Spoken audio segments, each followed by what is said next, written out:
لہذا ان چیزوں سے بچنا لازم اور ضروری ہے، اور برخلاف اس کے ذکر و درود وغیرہ اگر کرنا چاہے تو بہتر ہے کہ وضو کر لے، اور وضو کرنے کے بعد ذکر و اذکار اور درود اور وظائف پڑھنا چاہیں تو پڑھ سکتی ہے، بلکہ نمازوں کے اوقات میں جن وقتوں میں وہ نماز پڑھا کرتی تھی ان وقتوں میں وضو کر کے جتنے وقت وہ نماز پڑھتی تھی اتنے وقت کے لیے وضو کر کے بیٹھ کر ذکر و اذکار میں مشغول رہیں، تاکہ نماز کی عادت باقی رہے، نماز کی عادت جاتی نہ رہے۔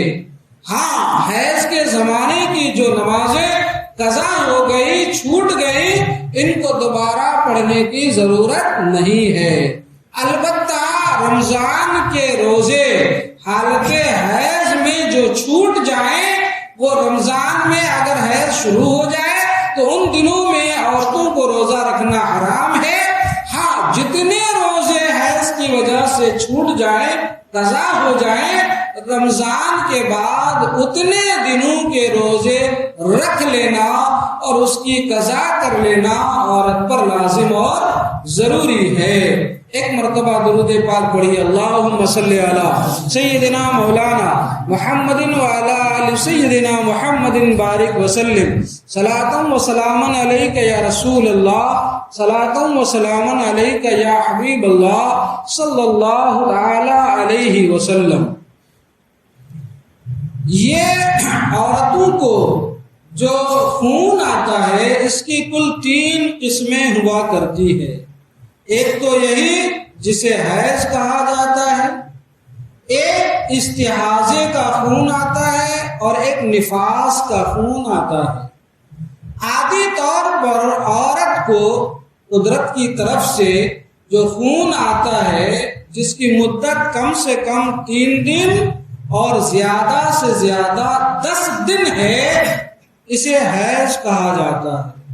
ان دنوں میں جب تک عورت کو خون آتا رہے، روزہ رکھنا حرام، نماز پڑھنا حرام، قرآن چھونا حرام، قرآن پڑھنا حرام، چاہے دیکھ کر چاہے زبانی۔ اسی طریقے سے جو لباس پہنی ہے اس لباس کے دامن وغیرہ سے قرآن کو پکڑنا یہ بھی ناجائز اور حرام ہے۔ ہاں، البتہ الگ سے کوئی کپڑا ہاتھ میں لے لیں اور پھر اس کپڑے کے ساتھ اگر قرآن چھو لیں، یا قرآن جزدان میں ہے جو کہ جزدان قرآن میں الگ سے سل کر پہنایا جاتا ہے، اس کے ساتھ چھو لیں تو کوئی حرج کی بات نہیں ہے۔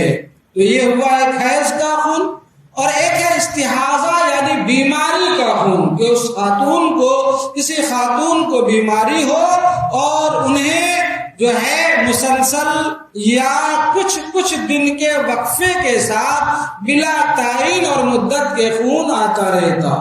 استحاضہ کے خون میں نہ تو قرآن پڑھنا حرام، نہ مسجد میں جانا حرام، نہ طواف کرنا ناجائز، نہ شوہر سے ہم بستر ہونا منع، اور نہ ہی قرآن چھونا منع، نہ ان دنوں میں روزے چھوڑیں گی اور نہ ہی نماز چھوڑیں گی، بلکہ اسی حالت میں وضو بنا کر نہا کر جو ممکن صورت ہو وہ نماز بھی پڑھیں گی، روزے بھی رکھیں گی اور سارے کام بھی کریں گی۔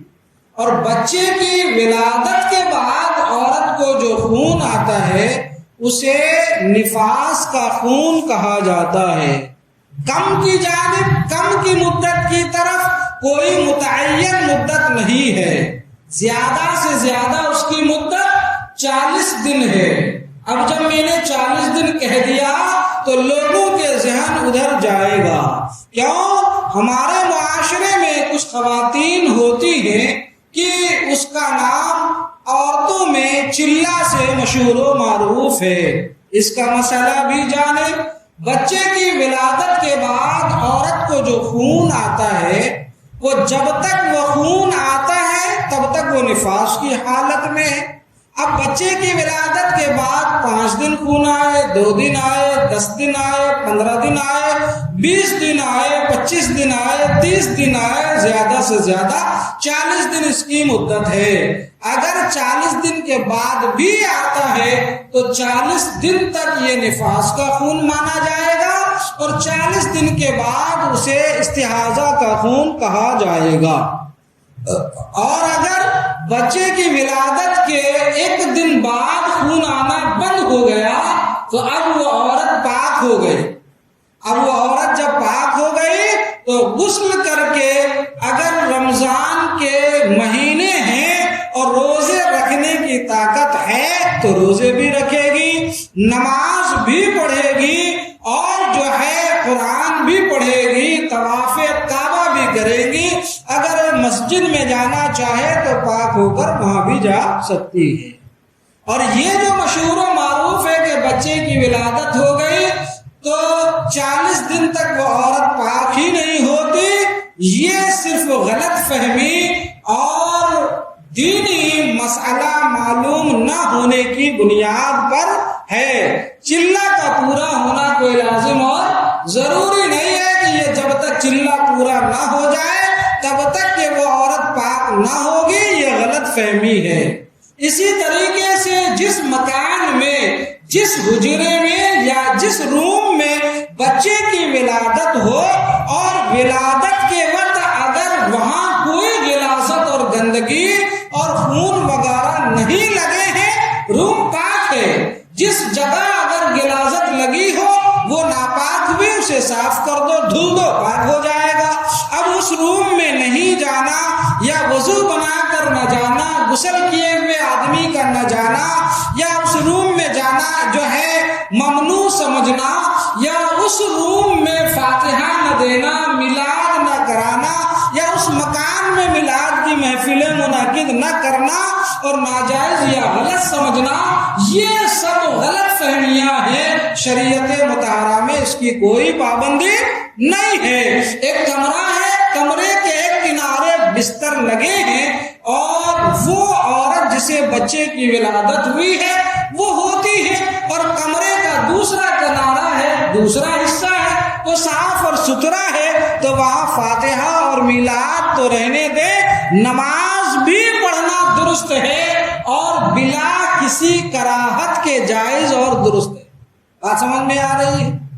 تو لہذا یہ مسائل آپ نے اور سارے لوگوں نے جاننے کی ضرورت ہے، خصوصاً خواتین اسلام کو بہار شریعت کے دوسرے حصے میں جو حیض و نفاس کے متعلق سے تفصیلی مسائل ہیں، یہ بچیوں کو ضرور پڑھوائے جائیں اور اس طریقے کے جو مسئلے ہوں یا تو اپنے شوہروں کے ذریعے علامہ سے معلوم کیے جائیں یا پھر کوئی خاتون معلمہ ہوں یا خود کتاب شرعی اور فقہی کتاب سے مسئلے پڑھ کر سمجھ سکتی ہیں تو ان مسائل کو پڑھیں، جانیں اور اپنے قرب و جوار میں رہنے والی خواتین اسلام اور مسلمان بہنوں کو اس تعلق سے مسئلے شرعیہ بتانے کی کوشش کریں تاکہ معاشرے میں جو غلط فہمیاں اور غلط باتیں اور غلط جو ہے افواہیں پھیلی ہوئی ہیں اور غلط فہمیاں ہیں یہ دور ہو جائے۔ یہ کوشش کرنے کی ضرورت ہے اور یہ جاننے کی ضرورت ہے۔ حدیث پاک میں آتا ہے کہ حضرت عائشہ صدیقہ رضی اللہ تعالی عنہا سے کئی حدیث پاک مروی ہیں۔ آپ فرماتی ہیں کہ ایک دفعہ میں حضور نبی کریم صلی اللہ تعالی علیہ وسلم کے ساتھ، ٹھنڈی کا موسم تھا، ایک رضائی میں آرام فرماتے، حضور بھی تھے، میں بھی تھی اور ایک ہی رضائی میں ہم سوئے تھے۔ اچانک مجھے کچھ محسوس ہوا تو میں سرکار دو جہاں علیہ الصلوۃ والتسلیم کی رضائی سے باہر آ گئی۔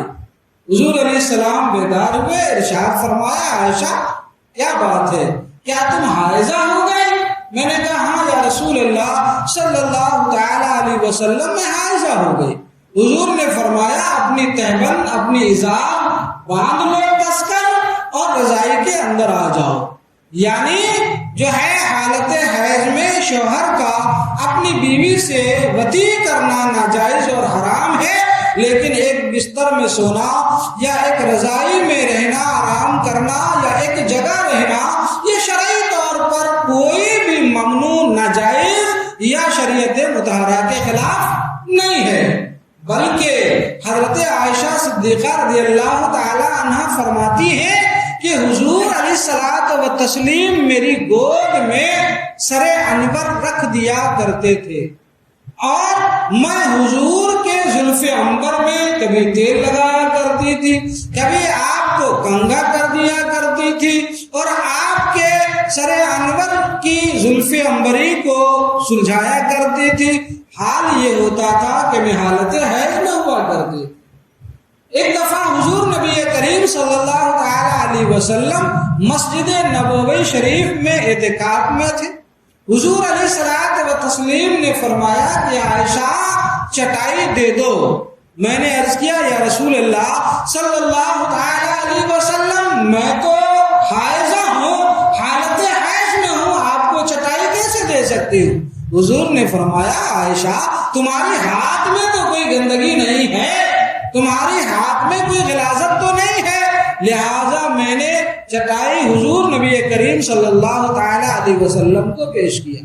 معلوم یہ ہوا کہ حائضہ کے ہاتھ سے کسی چیز کا لے لینا، اس کے ہاتھ کے پکے ہوئے کھانے کا کھانا، یا اس پر فاتحہ دینا، میلاد کرنا وغیرہ، یہ سب جائز اور درست ہے۔ ہاں، جو قرآن اور مسجد کے دخول اور جو ہے خانہ کعبہ کے طواف اور جو دوسری چیزیں جیسے نماز پڑھنا، روزے رکھنا، ان ساری چیزوں کے جو احکام بتائے گئے، یا سجدے تلاوت کرنا، یہ ساری چیزیں ان کے لیے ناجائز و حرام ہیں، لہذا ان چیزوں سے وہ پرہیز کریں اور بچیں، اور بچنا لازم ہے۔ جو نمازیں ان دنوں میں چھوٹ جائیں ان کی قضا ضروری نہیں، لیکن جو روزے چھوٹ جائیں ان کی قضا ضروری ہے۔ اور ان مسائل کو کہ حیض سے عورت کے رحم کی پاکیزگی کا بھی پتہ لگایا جاتا ہے۔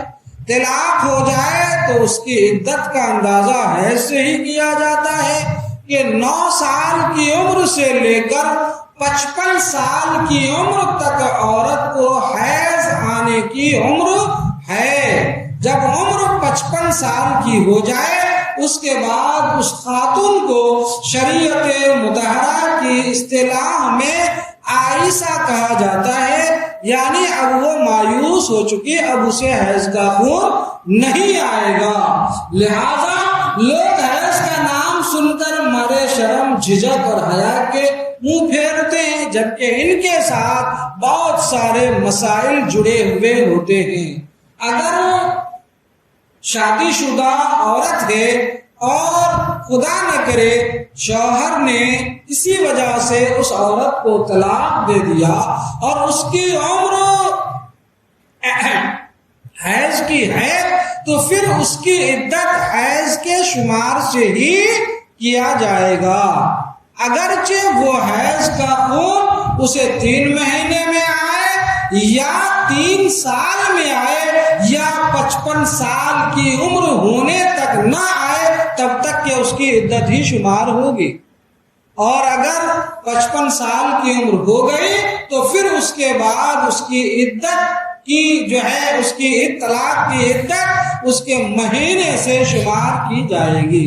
عام طور سے یہ بات کانوں میں آتی ہے، علم شرع معلوم نہ ہونے کی وجہ سے لوگ کہہ دیتے ہیں، عام طور سے کسی عورت کو طلاق ہو جائے تو مطلقہ کی عدت بتا دیتے ہیں کہ بس 3 مہینہ ہے، 3 مہینے کے بعد عدت ختم ہو جاتی ہے۔ نہیں، 3 مہینہ کس نے بتایا کہ 3 مہینہ ہے؟ اگر وہ مطلقہ خاتون حاملہ ہے تو اس کی عدت وضع حمل ہے، یعنی بچہ پیدا ہونے تک کی اس کی عدت ہے۔ بچہ طلاق واقع ہونے کے 1 دن بعد بچہ پیدا ہو گیا تو عدت پوری ہو گئی۔ اگر طلاق واقع ہونے کے بعد 8 مہینے بعد اگر اس کو بچے پیدا ہو تو 8 مہینہ تک اس کی عدت ہے۔ اور اسی طریقے سے اگر وہ حاملہ نہیں ہے اور حیض کی عمر اس کی ہے اور اسے طلاق واقع ہو گئی اور بعد طلاق 10 سال تک اسے خون 3 دفعے نہیں آیا، تب تک کہ وہ عدت ہی میں ہوگی، اس کی عدت ختم نہیں ہوگی۔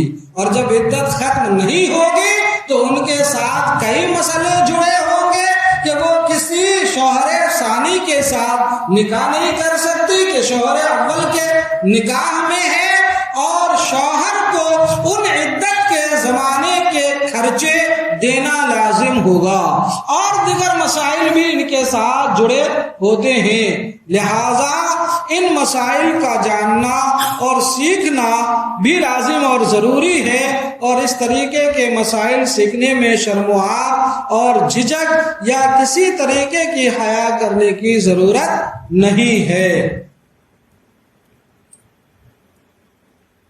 ایک مرتبہ درود پاک پڑھی، اللہم صلی علی سیدنا مولانا محمد بارک وسلم، صلاۃ و سلام علیک یا رسول اللہ، صلاۃ و سلام علیک یا حبیب اللہ صلی اللہ تعالی علیہ وسلم۔